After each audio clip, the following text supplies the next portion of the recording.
Okay. Right, well, I'm sure people will keep on walking in, but we'll just let people do that. That's absolutely fine.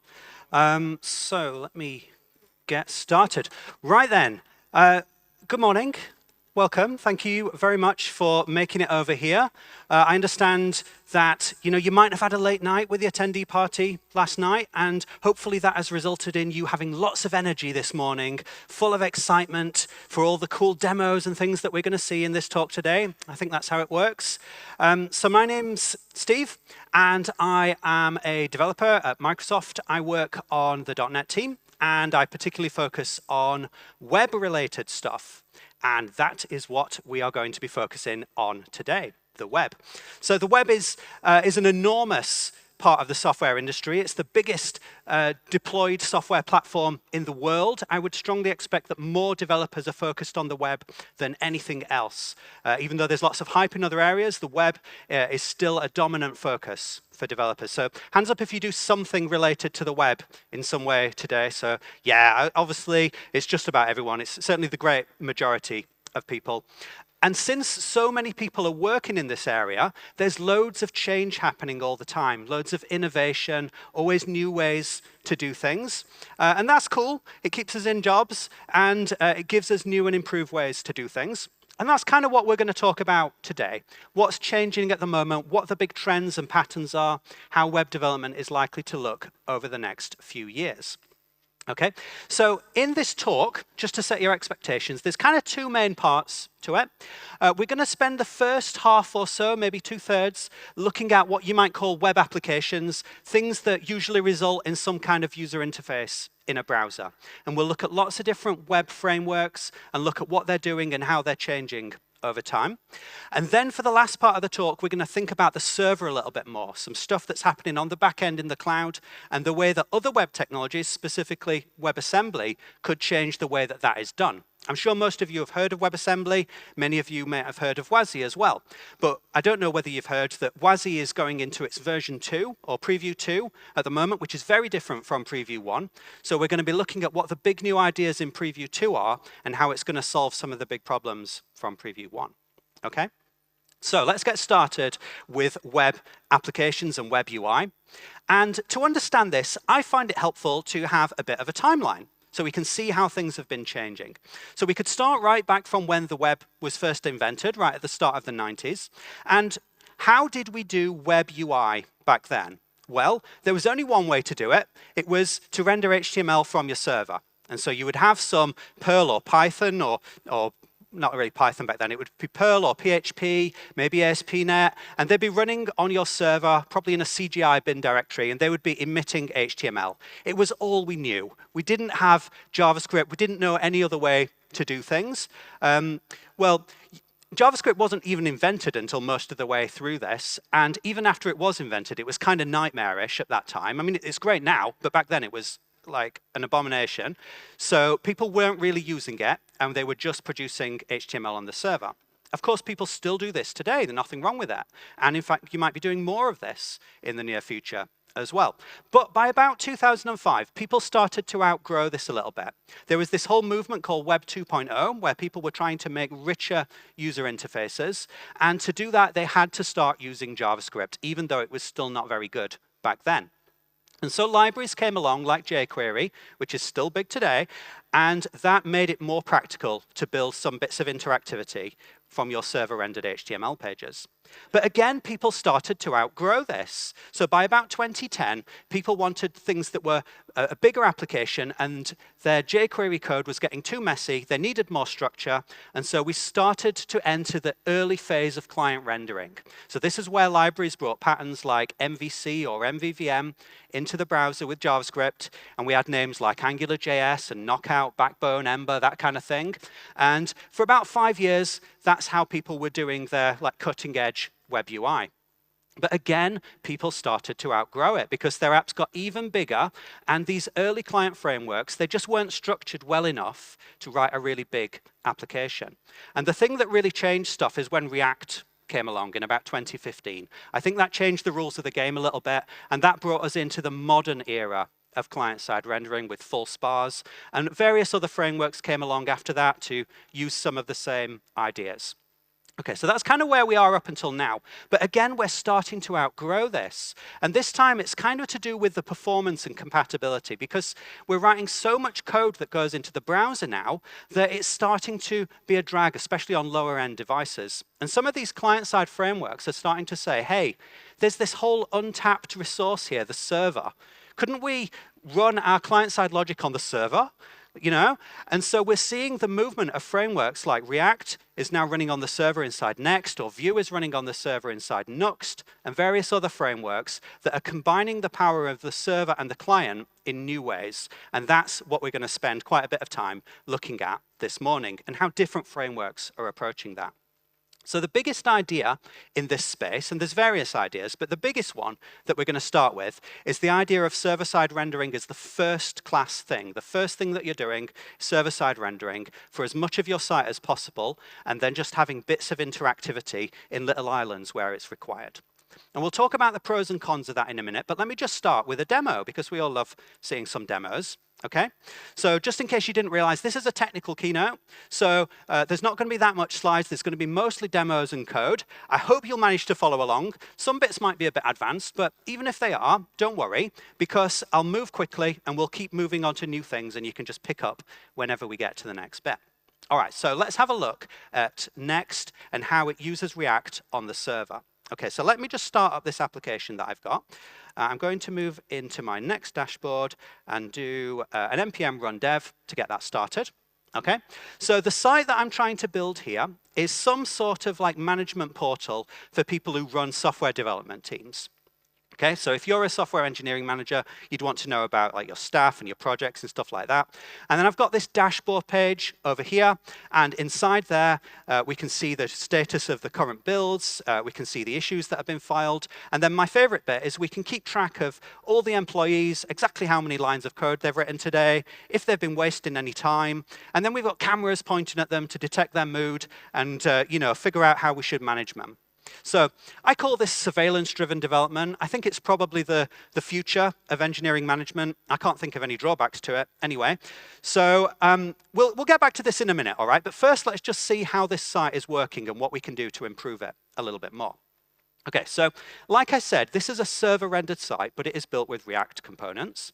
So if we look over here in our code, if we go into our app and then our homepage here, this is the code where we've got this to-do message, and you can see the same thing in the browser over here, okay? Now, even though this is a React component, as you can see, it's just producing server-rendered HTML, and there's no JavaScript for this going down to the browser.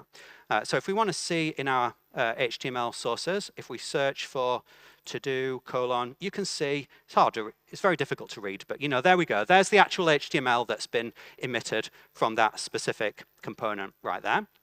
Okay, so we can do server rendering, and that's what happens by default. So no scripts for components are going to the browser by default. But we can use other components as well. Let's say I've got this other component here called clock, which is going to display the current time. So if I add that into my page, then it's going to show the current time very, very precisely, as you can see, very useful. Okay, and how does that work? Well, it's just a standard React component.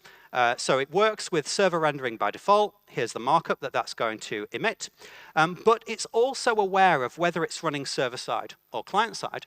By default, it just runs server-side. But if we want to, we can turn this into a client component. And then the framework will send the code for it down to the client, and it will run on the client. And as you can see, if we're on the client, we've got this set interval, so we're going to update the time as we go. So to do that, I'm just going to add this magic marker at the top, use client. And then when I go back to the browser, you'll see it now has sent the code for that component down to the browser. So even though the rest of the site is server-rendered, that one little island of it is rendered on the client interactively. Okay, so that's kind of the central idea in this sort of approach to web UI architecture. And the reasons why you might do that, well, there's quite a few actually. The most obvious one is that you're just sending less code down to the browser. We didn't have to send any code for the rest of our components other than the clock just there. So that reduces the load. This can reduce your costs as well. Firstly, it reduces obviously your bandwidth costs.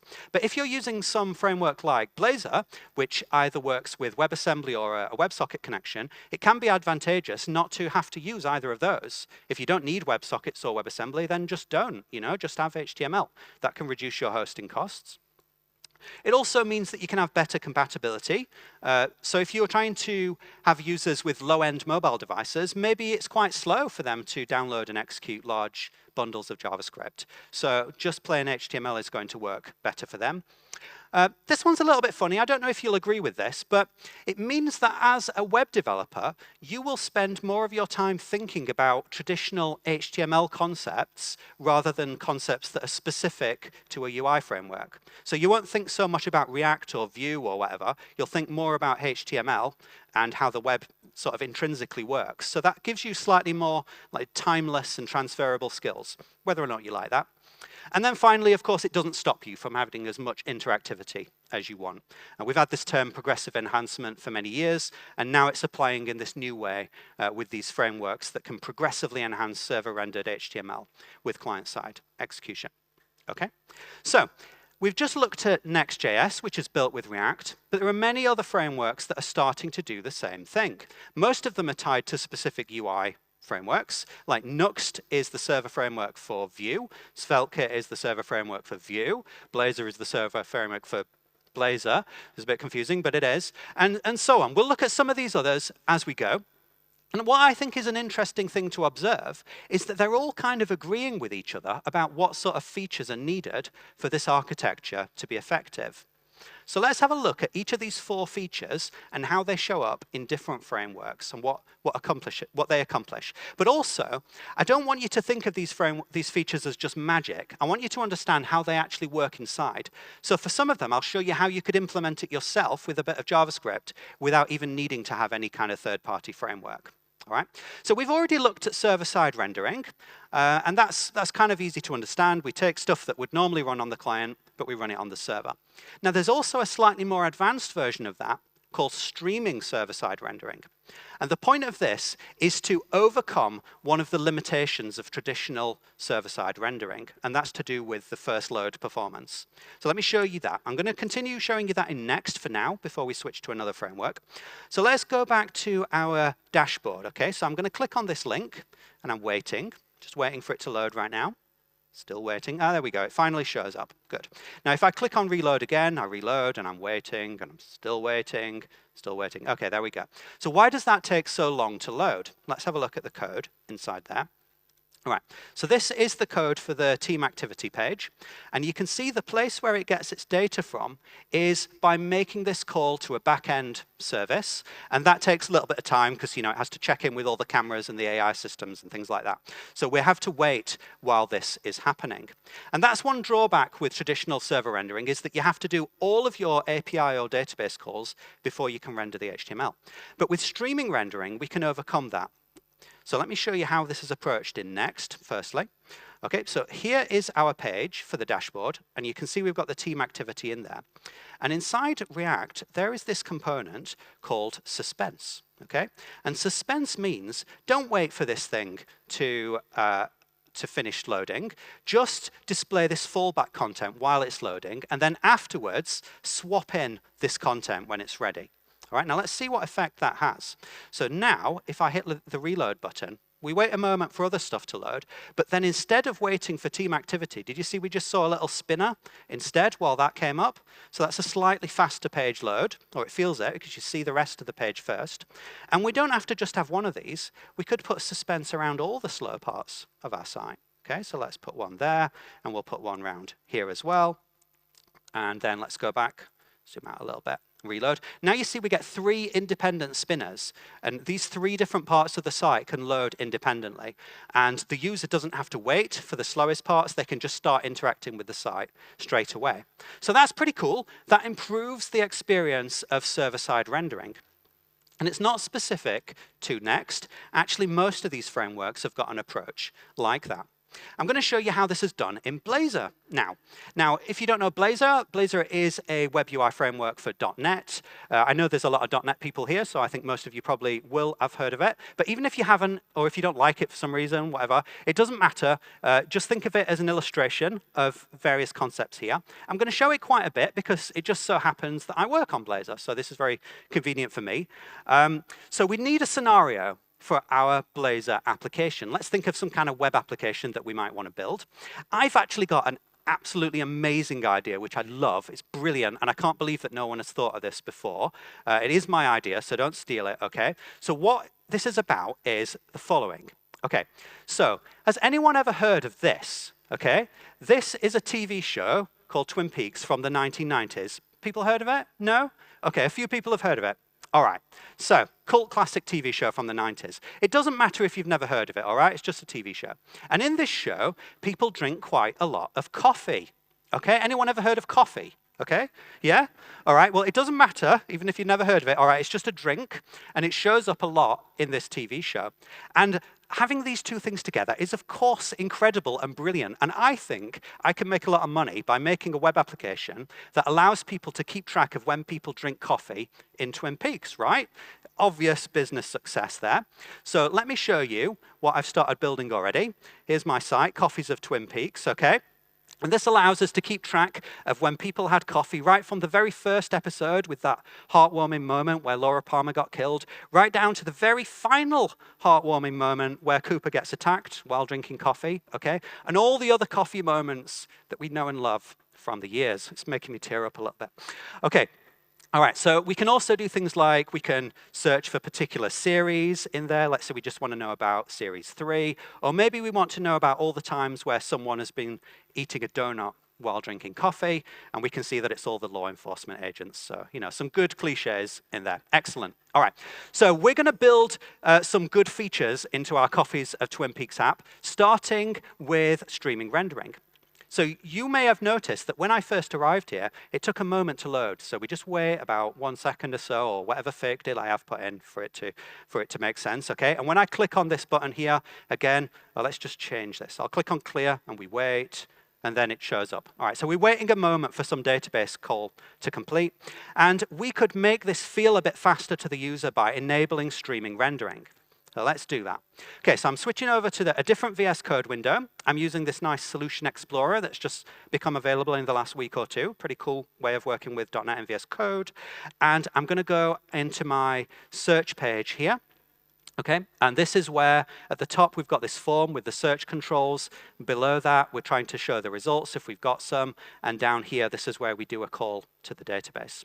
Now, in Blazor, there is no suspense component. It doesn't need one because .NET has already got a pretty robust and well-understood system of using tasks to represent asynchrony.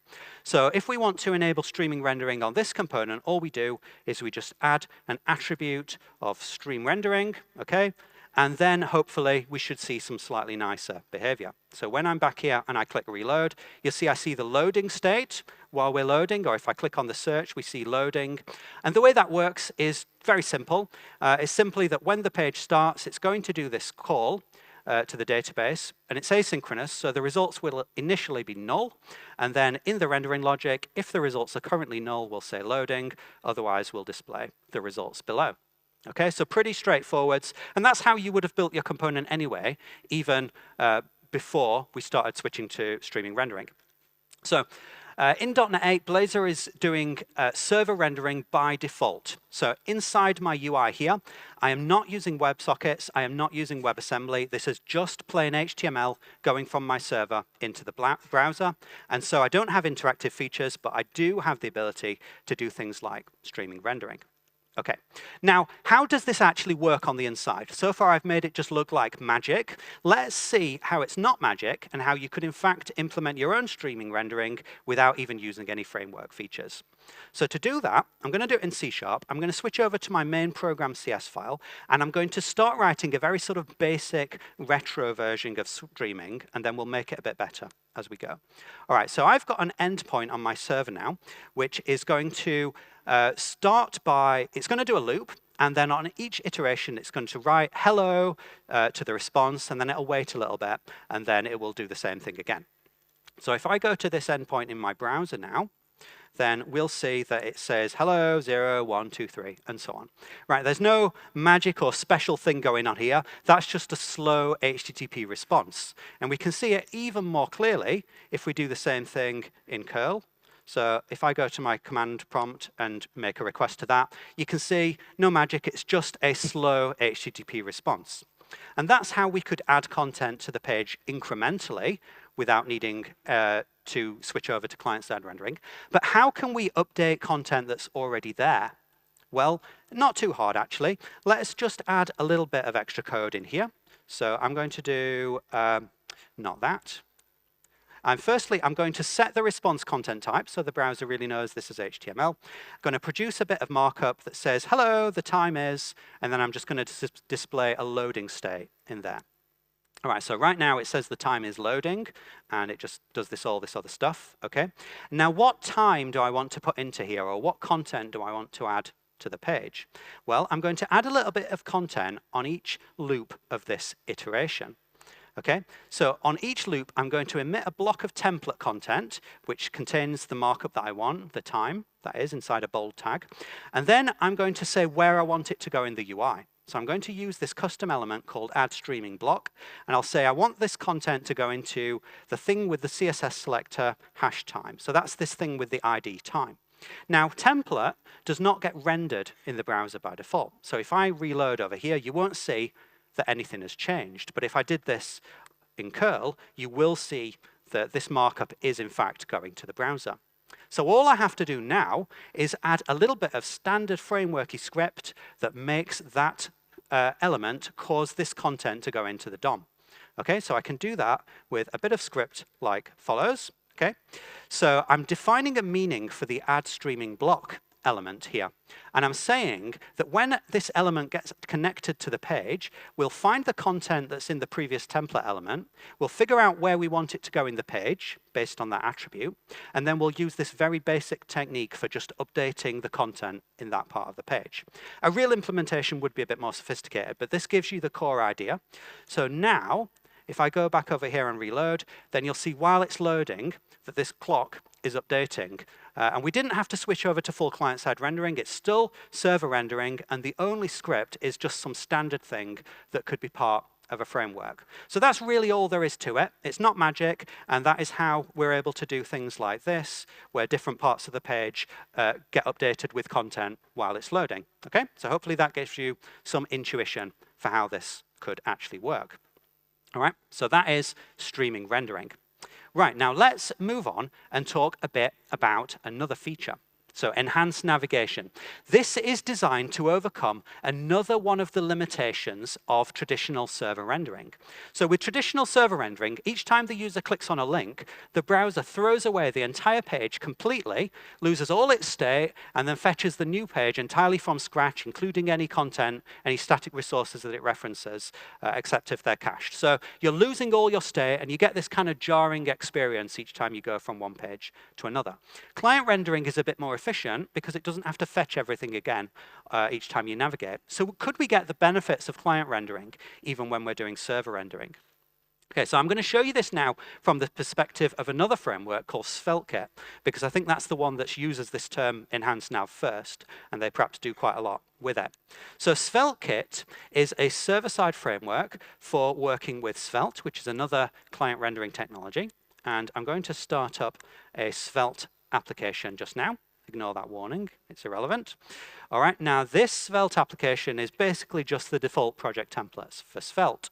Okay, it's got this kind of counter example, it's got an about page, it's got a Wordle clone for some reason, and then it's got a to-do page. Everyone needs to have a to-do example in their demos, right? Let's focus on how this page actually loads. So let's have a look at the browser network tab. And when I reload, if you look in the bottom left corner there, if you can see, we've done 64 requests to load this page. It's not optimized because this is just a dev build, but you get the point that it's loaded a load of static content in order to make this page work. And every time I reload, it's going to do those 64 requests again. But what does it do when I submit this form? So let's type in hey NDC, and I'll press enter on there, okay? Well, if you see in the bottom left, it's done another 63 requests. Well, it's cached one thing, but everything else has been reloaded. Again, why did it do that? Well, because this is just a plain traditional server-rendered HTML form. So every time you post it, it's going to throw everything away and start again from scratch. Now, we can do a little bit better with enhanced navigation. So let's go and see the code for that and how we could make it a little bit more efficient. So over here in my Svelte code, inside the to-do page, here we go. Right, here's the HTML form that you just saw. Okay, and in Svelte, there's a bit of syntax that we can add called use enhance. And that tells Svelte to upgrade this server-rendered form with some progressive enhancement so that it can evaluate itself client-side without reloading the page, even though you don't have to change the rest of your code. Right, so let's have a look at what happens now. So again, I'm going to reload, and I've done 64 requests. Let's clear that out.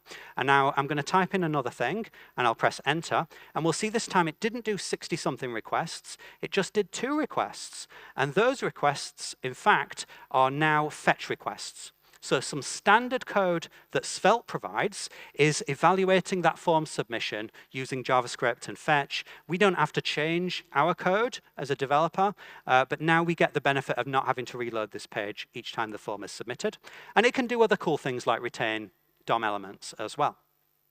So let me show you that again from the perspective of another framework, and we're going to go back to Blazor now.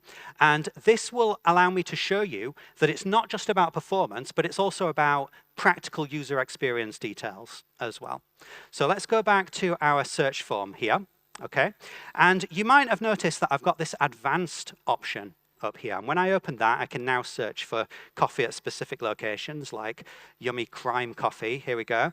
All right, so here's some nice crime coffee. But notice that the advanced checkbox has become unchecked. Why is that? I didn't uncheck it. Who did it?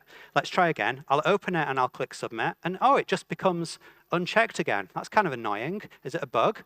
Well, it's not really a bug. It's because each time we submit this HTML form, it's going to throw the page state away and create a new page. And it, by default, that box is just unchecked. I could write a bunch of code manually to keep track of the state of that, but that's a pain. I'd like to do this in an easier way. And enhanced navigation gives us a way of doing that. So let's go over to the code for that. All right, here is my search form again. Remember, we saw this earlier. And in Blazor, the syntax that we want is data-enhance, which you have to spell with a H.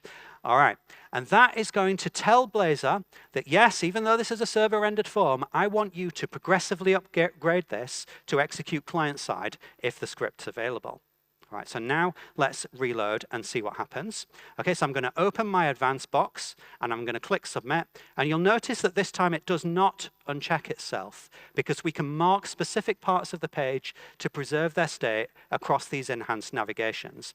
And just for completeness, I'll show you, we're doing 14 requests when this page first starts up. But if I submit the enhanced form, you see it only does exactly 1 request. It's just doing a single fetch request with the data from that form, and then updating the UI in place. So it's more efficient. All right. Now, once again, it is not magic. It's a thing that you could just implement yourself if you want to. So since you're an advanced bunch, let's have a go at doing that, even though it's a bit of an advanced thing to do. We'll implement our own enhanced navigation. Right, so what I'm going to do is, firstly, I'm going to get rid of the enhanced navigation that Blazor provides. So this is the standard Blazor.web.js script that implements all this stuff. Let's just delete it, even though I strongly don't recommend that normally. Now I am back to having a plain server-rendered site that's got no enhancements at all. And I've got these other pages. I can navigate around between my other pages, okay, and that still works fine. So I've got this chat. We'll look at the chat more in a minute. Navigation is working fine, but this is just traditional HTML navigation where it's throwing away the entire page each time I click a link. So you can see I've done these 12 requests here. When I click on the chat link there, it's now done another 12 requests because it's thrown everything away. Let's implement our own progressive enhancement, shall we? We can do this with a little bit of script that's not too difficult to understand. Okay, let's get the right one. Okay, so firstly, we'll add a bit of JavaScript that intercepts any clicks, and we'll say, was that a click on a link? If it was a click on a link, then instead of letting the navigation happen, we'll prevent navigation. And initially, we're just going to do an alert that says what link you clicked on. Okay, let's go back over here and reload. And now when I click in random places, it does nothing. But if I click on a link, it says, oh, you clicked on a link to /merch. But it hasn't updated the URL, look. It's still on chat. That's because I call prevent default. Right, so let's make this work a bit more. Firstly, I do want to update the URL. And so I'm going to do that by calling history.pushState. And then I'm going to say I want to do my own enhanced navigation to this destination. All right, and my own enhanced navigation is going to look like this. I'm going to say do a fetch request to that URL to get whatever HTML was there. We'll read it as HTML text. And at first, we're just going to alert it onto the screen. Right, let's try that. So when I click on the merch link now, notice that the URL does update, but it doesn't update the actual UI. It just alerts the contents of the HTML that's coming back from there. Okay, so let's update the contents of the DOM as well now. I'm going to do this in a really naive and basic way. A real implementation would probably be more sophisticated, but I'm just parsing the markup that comes back from the server, and I'm just overwriting the entire document body with that. So let's try that out. See how that goes.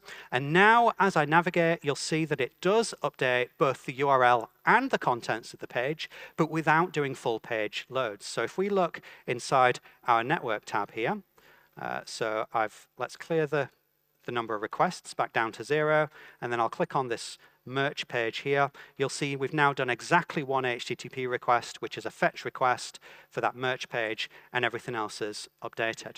Okay, so it's not magic, it's not that clever, it's a pretty simple thing that you could do yourself, and it just means that your code, your server-rendered application can be upgraded to feel a little bit more responsive to the user. Okay, now let's just get rid of all that stuff that I've done, otherwise it's going to break the rest of my demos. Okay. Right, final thing that we're going to look at just now, interactive islands. You probably think that we've already talked about this because that's where we started when we looked at the Next.js application and I showed you adding this clock and we made it interactive. But I want to show it to you from the perspective of a couple more frameworks. So firstly, I'm just going to complete the story for Blazor and show you how it works there. And then I'm going to show you how it works in Astro because that's a bit different and I think that will be interesting to see the comparisons. All right, so for the Blazor application, I've got this chat page right here, okay? And like I keep saying to you, this is not an interactive application. It's just server-rendered HTML. So as I start typing stuff in here, let's go to this one. I'll say, yes, the cup was empty. Okay, and notice that this number of characters remaining is not updating while I type. We'll fix that in a minute. When I press send, it does send, and it does update the UI. That's because it's just an old school HTML form. It sends it to the server, it reloads the whole page, and it renders the current chat thread into there. So that's how that updates. But if I had 2 people on this site at once, like let's say I'm here with a different browser at the same time, and I type in another message, no, it wasn't. And I hit send. Well, it updates in this browser window, but it doesn't update up here. Because why would it? You know, it's just a static HTML page. It's not going to update until this user manually reloads. But we can fix that by upgrading a particular island of our site to be interactive. And like I said before, Blazor supports both WebAssembly and server via WebSockets modes, and we can enable those forms of interactivity for any page or any component subtree in the site. So let's go to our chat thread component. This component is designed to work in both server-rendered or interactive modes. In fact, all Blazor components work in server-rendered modes to some extent because they just render their initial HTML, and that's what you get. So in this case, when this thing starts up, it gets all the messages from the chat service, and then it's got a bit of logic that emits markup for all those messages. So that's all it has to do in a server-rendered mode. But if we were interactive, we could do stuff like when there's a keystroke. We've also got this subscription to the chat service that will tell us to re-render if new chat messages come in. That's not going to do anything in a server-rendered mode because the component will just be disposed straight away. But I'm going to turn this into an interactive component by adding a render mode, and I'm going to say interactive server. I could also say WebAssembly, I could say auto, which switches between the two based on whether the resources are cached if I wanted to. But anyway, I'm going to use server in this case. And now, even though the rest of my site is server rendered, this one particular part should now be fully interactive. So as I type, hey, you can see that the number of characters is updating on each keystroke. And if I have multiple windows open, then it's going to update the chat in all the windows because it's got a live connection to the server via WebSockets. All right? So that's pretty much what you probably would have expected if you know any Blazor. But let me show you this now from the perspective of Astro, because Astro is unique among all these frameworks in that it isn't tied to any specific client rendering technology. Okay, Astro started out as a simple static site renderer with a bit of integration for client rendering. But in the current versions of it, they've now got server rendering and various forms of progressive enhancement and the ability to interact with multiple client rendering technologies. So let me show you that. It allows us to do some stuff that we wouldn't have done in the other frameworks. Let's clear up here a little bit. And I'm going to start my Astro demo, which is there. Okay, now I haven't made any cute example here. This is just the default project template again for Astro. Okay, so this is what you get by default. The only thing I've added is this link here for exciting counters. And if we go in here, you know, it's going to prompt me to add some counters because everyone loves counters in their web development demos. Let's look at the source code for that. That's inside here, and here, and here. Right. Now, what is this syntax here? Is this React? Is this Vue? No, it's none of those. It's just Astro's own built-in HTML templating and component system, which only supports server rendering. So this is just plain server-rendered HTML. But notice in this components directory over here, I've also got a React counter and a Vue counter. As you can guess, the React counter is implemented in React here with these hooks and on-click. There, and the Vue counter is pretty much the exact same thing but implemented in Vue. So those are just two different client rendering technologies. And now on my counters page, if I want to, I can add a React counter. And you can see the tooling has automatically imported that for me there. So I'll press save, come back, and I've got my React counter now, which is server rendered. And if I click on this increment button, it does not do anything because it's just server rendered. Okay, we'll fix that in a sec. What about adding a Vue counter as well to see that we can have two different client technologies as well? Well, yeah, that also works, and it also does not work because, again, these buttons aren't doing anything. It's not sending any code for these components into the browser by default. If I want to do that, I would go here and I would say client load. And now it will send the code for the React counter and see that will actually work, but the Vue counter does not. So let's fix that in the obvious way. And now the Vue counter also works. But this means, since we're using multiple client technologies, we can even do some quite weird stuff. Like, inside this React component here, I've given it the ability to render any children that are passed into it. And I did the same thing in the Vue component as well. So if I was feeling a little bit weird, I could, for example, put a Vue counter inside a React counter, and it just works. Okay, so we've now got Vue running inside React. And if I was really, really crazy for some reason, I could even then place a React counter inside the Vue counter, and we've now got React inside Vue, inside React, inside Astro, and it all just does the right thing, which is pretty nice.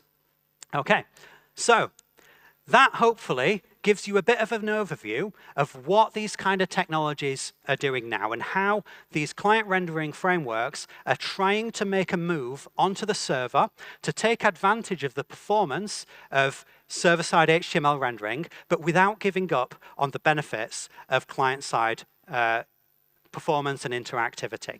Okay, so that's all I'm going to say about that. Let's move on now to talk about some slightly different stuff on the server. Okay, so WebAssembly is normally associated with the client, with running in the browser, but you probably know that WASI is a way of running WebAssembly on a server, and various people have been saying for some time, hey, this could be the future of how we do server-side cloud programming. But is it really? Is that going to happen? Well, let's try and understand a bit about what's happened so far, and again, we're going to do this with a timeline. It's a shorter timeline in this case because WebAssembly hasn't been around for that long. The original idea started in about 2015 and it landed in browsers in about 2017. So that's a pretty quick turnaround to get from idea to in all your browsers in a couple of years. And the original idea for WebAssembly was something like this. So you've got some code and let's say you want to run it inside a browser. Now, if your code is JavaScript, great, you can just run it in the browser already. But if it's not, we need some other way. And so WebAssembly said, well, let's have some kind of bytecode format that can run inside browsers. And we can compile to that bytecode format from whatever language we want, and it will just work inside the browser. All right, that sounds good. But what can that code actually do? Can it format the user's hard drive? Can it access their GPU directly? Well, security is obviously a very big concern. And so the decision was, this is going to be extremely sandboxed. And the only thing that it can do, the only way it can interact with the outside world is by making calls into JavaScript. So at most, it can only do what JavaScript can do. If JavaScript lets it happen, then WebAssembly can do it. And if JavaScript doesn't, then it can't. Okay, so that's how things have been working with WebAssembly in the browser, and that's great. But a couple of years later, people came up with this idea of, hey, WebAssembly is really cool. Wouldn't it be nice if we could use it for our server-side cloud programming as well? Because then we'd have a sort of universal binary format. It would be independent of any particular CPU type. It would be independent of operating system, and it would just work everywhere. That would be magical, right? But what could this code actually do? Well, it was already possible to run WebAssembly on a server, just like on the console, but it couldn't really do anything because, it can't call out to JavaScript. There's no JavaScript running in your server. What can it do? So that's what WASI came along to solve, WebAssembly System Interface. And this defined a standard set of APIs that you could call from your server-side WebAssembly code to do things that are useful on a server. And it was designed around POSIX APIs. POSIX is an API layer that's used a lot in Linux. It's also available to an extent in Windows. And it provides a standard set of things for working with things like file handles and clocks and stuff like that.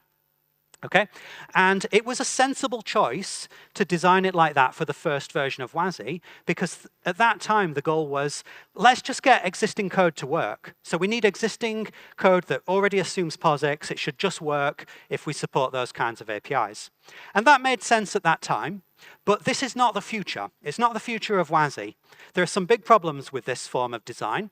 3 problems, in fact. So the first problem is that this is not really how we want modern cloud-based programming to work. Okay, so in the modern era, we don't talk so much about files. We talk more about things like blob storage or key value stores or distributed queues and these sorts of things. These are our actual primitives that we want to work with these days. A second problem is that this is a very slow standardization process. Each time you want to add something new to this spec, you have to spend years going to meetings, talking to committees and trying to persuade them that it should become part of the standard. And in fact, we're still waiting for the networking APIs to land in WASI Preview 1. That's how slow it is. Okay? And the third problem is that it's not extensible in any way. If you want to do some specific stuff for your application and make it into a standard, well, there isn't really any way of declaring a new WASI standard for your application or your cloud service or whatever. So that's why this is kind of not the future. So what's the next version of WASI and how is it going to change this? Well, the Preview 2 of WASI is built around this concept called the component model, and it's designed to overcome those limitations. So let's have a look at how that works, and we'll try and build something with it. Right, so the WebAssembly component model is built around this idea of an interface definition that's independent of languages. It uses a file format called WIT, WebAssembly Interface Types. And it looks a bit like this, for example. So let's say that you are building some sort of e-commerce site. You might want to define an interface called ordering, which has got a data type in it called product with some fields in that. And you might define an operation called add to cart, which takes a product and returns some kind of result. Okay? That's something that you've defined, and it's not tied to any specific language. It's a language-independent interface definition format, which is a lot to say. Okay? And this can be used for a lot of different things. Okay, so this can be used to define newer WASI standards. So we've got things like WASI HTTP, WASI file. These are defined using WIT, and the standardization process can move a lot faster because each of these things can progress independently and be versioned independently. All right, secondly, you could use these WIT files to define things that are specific to particular cloud technologies. So you could have a WIT definition for the Azure Key Vault service or for AWS Lambda, that kind of thing, and they could be published by different cloud services. And finally, you could define your own WIT specifications for things in your applications, like the catalog thing that we just showed a minute ago. Okay, so when you've got these things, what do you then do with it? Well, you can combine the WIT file with some code in whatever language you want and compile that to a WebAssembly component that satisfies this WIT definition. And you can either import stuff from that WIT file that you can call, or you can export stuff from it so that other people can call you.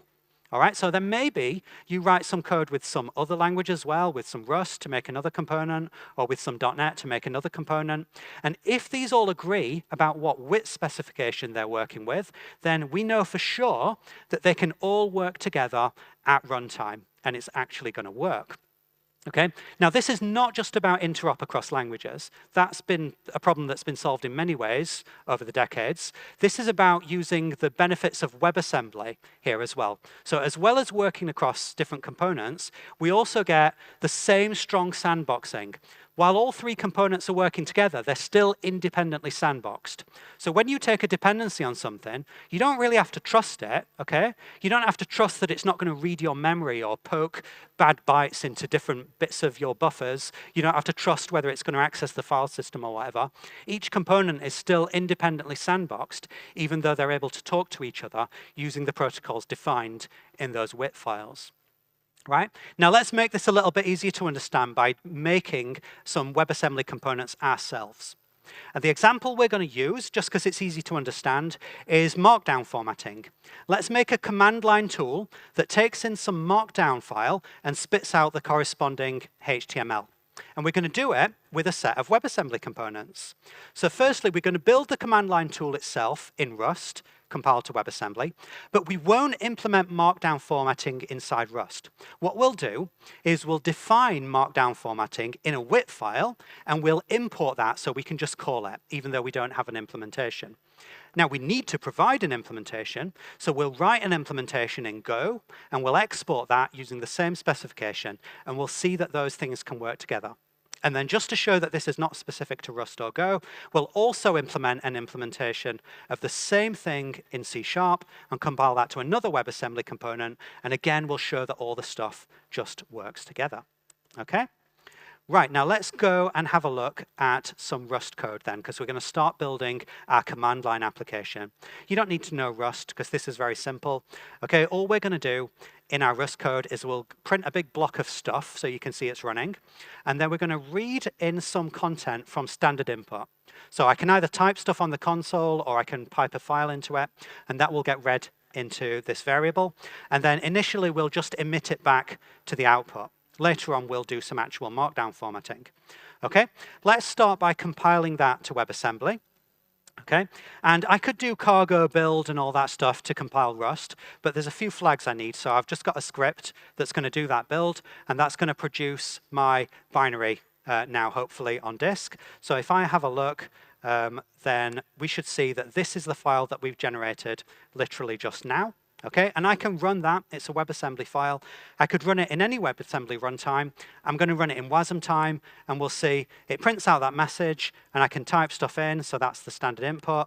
And when I finish, it's going to say, oh, that's what you typed in. Great. And of course, I can also pipe files into it. So I've also got an example Markdown file here, and I could, let's see, can I pipe that in? Yeah, so I'll pipe that Markdown file in, and it will just spit out the contents of the Markdown file. All right, but we don't just want to print it out, we want to actually call another component to do some formatting. So we want to start by defining that in a WIT file. And I've got a WIT file down here, markdownformatter.wit, that I've just made up. And it's got this function defined in it called format as string. And we can take parameters. So I'm saying, what output format do we want? HTML or docx. What input are we getting? And then we'll just return some string from that. And then we've got this weird stuff down here called worlds. Very strange terminology. But basically, when you consume a WIT file, you say, which world am I in? If I'm in the world of being a host app, then I'm going to import format interface, which means I can call it. Whereas if I'm a formatting library, I will export the formatting interface, which means that other people can call me. All right? Now let's have a go at using this format as string from the Rust code. Now I have to remember which snippet this is. Something like this one. All right. So I'm calling format as string. Okay. And initially I get these red squigglies saying, what are you talking about? I don't know what format as string is. Okay. So I need some way of connecting it to this WIT file. And different languages do this in different ways. In Rust, there's a way of doing it like this. So there's a macro called generate that's going to generate bindings from the WIT files that I've referenced in my build config file. So now I've still got squigglies, but they're different ones. They're now saying, hey, I could import this for you because I now know what this is.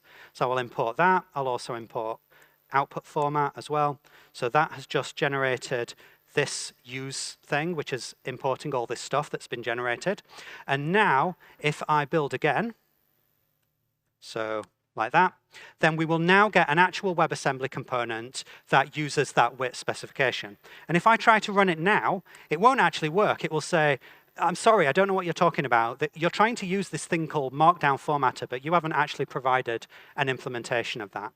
And we can get a little bit more information about that as well if we want to. So here's our WebAssembly component.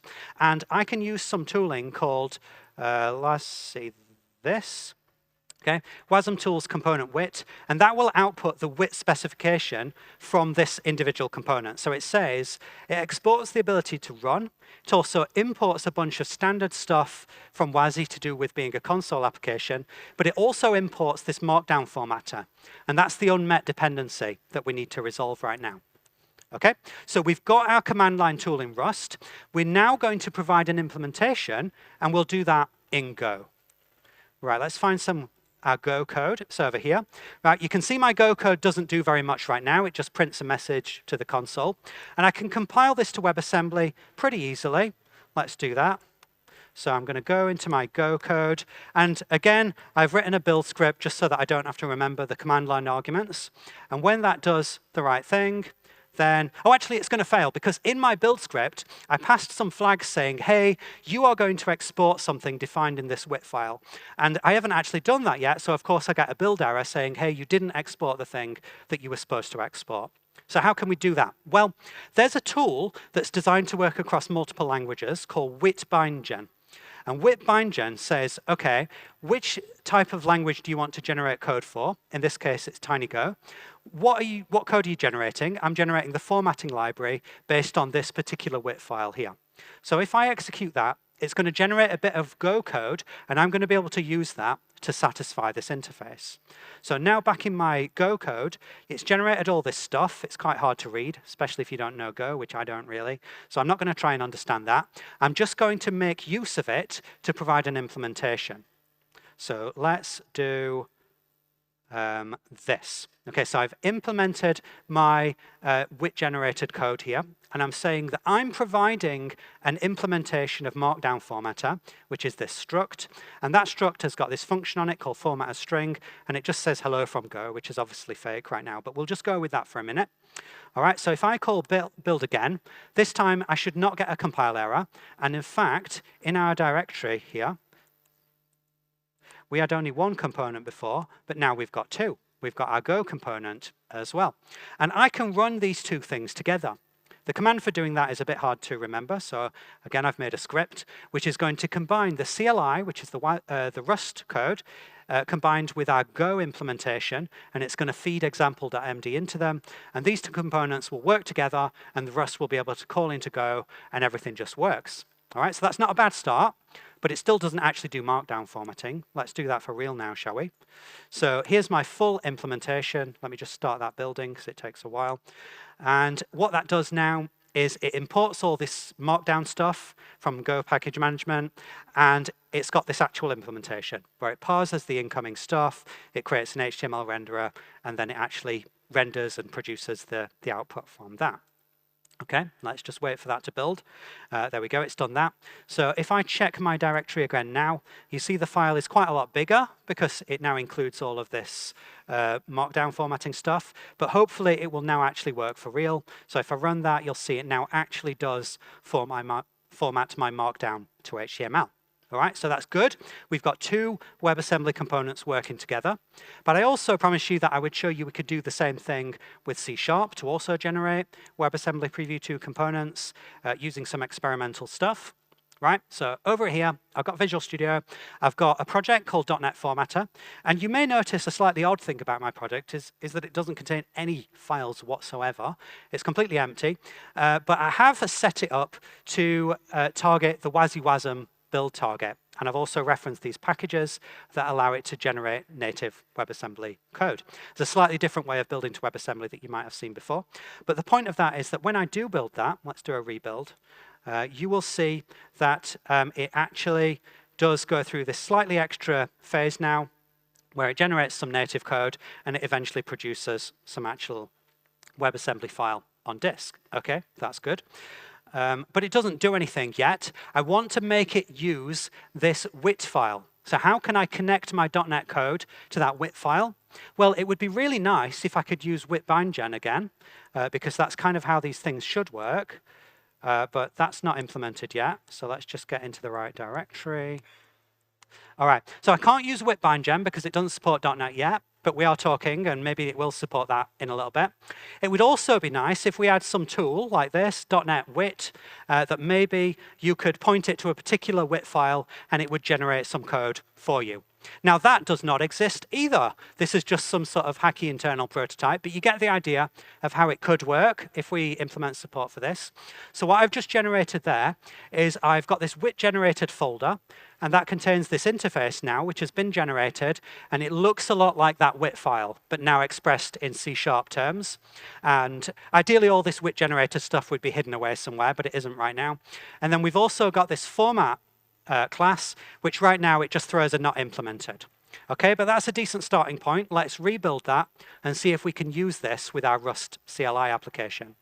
So now, in our out directory, we've got a third component, which is our formatter.net, and I am going to run this. I'm going to run CLI WASM with formatter.net, and now, well, it doesn't work because obviously it throws the not implemented exception, but you can see at least that it tried to call it. Okay, let's fill in a real implementation. Well, I've already referenced this open source library called markdig, so I can trivially, as a single line of code, make a call into markdig to format that stuff into HTML.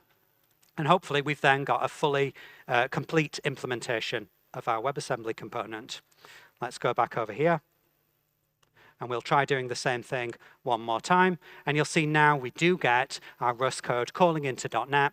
But we didn't have to change our Rust code in any way. The same component will still work perfectly well with a Go dependency, if that's what we give it, because it's now working across languages, even though each part of the system are still sandboxed from each other. So there we go. What is the point of all that then? Let's try and summarize. Well, the point of this is that we can now use WebAssembly as a general system of server-side components, and we don't have to care what language we write stuff in. We don't have to care what language our dependencies are written in. You could even imagine some sort of future package manager, which would be like a universal package manager. Today we've got package managers like NPM or Cargo or NuGet, which are tied to specific languages. But you could imagine one that's based around WIT, where all the components in it, you can use them no matter what language you are trying to write code in, and you can contribute no matter what language you're trying to write code in. So that would be pretty cool, right? And then, of course, we can run them in the cloud at high speed with full sandboxing and so on. So that's the idea of WASI Preview 2, which is hopefully going to be landing over the next 6 months or so. So there we go. That's all we're going to have time for this morning. I hope some of that has been useful to you. That's just a perspective on how web UI frameworks are changing over the next few years and how WebAssembly is trying to change on the server over the next few years. I hope you enjoy the rest of the conference. Hopefully I'll see some of you around. So yeah, that's it. That's all from me. Thank you very much.